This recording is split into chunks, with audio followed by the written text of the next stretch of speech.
నమస్కారం. ఈటీవీ 360కి స్వాగతం. ముందుగా ప్రధానాంశాలు. కంచె గచ్చిబౌలి భూములపై మీనాక్షి నటరాజన్ అభిప్రాయ సేకరణ. 1-2 రోజుల్లో కాంగ్రెస్ అధిష్టానానికి నివేదిక ఇచ్చే అవకాశం. నేషనల్ హైవేలకు త్వరగా భూసేకరణ చేయాలన్న కిషన్ రెడ్డి. రాష్ట్రం నుంచి సరైన స్పందన లేదని సీఎం రేవంత్ రెడ్డికి లేఖ. రాష్ట్ర వ్యాప్తంగా ఘనంగా శ్రీరామనవమి శోభాయాత్రలు. జై శ్రీరామ్ నినాదాలతో మారుమోగిన హైదరాబాద్. భద్రాచలంలో ఇవాళ శ్రీరామ మహాపట్టాభిషేకం.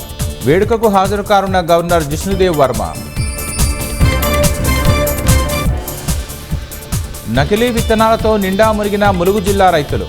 మొక్కజొన్న దిగుబడి తగ్గిపోయి నష్టాల పాలు. దేశంలో జనాభా వృద్ధి రేటు తగ్గుతోందన్న కేంద్రం. 2036 నాటికి పెరుగుదల 0.5% పడిపోతుందని అంచనాలు.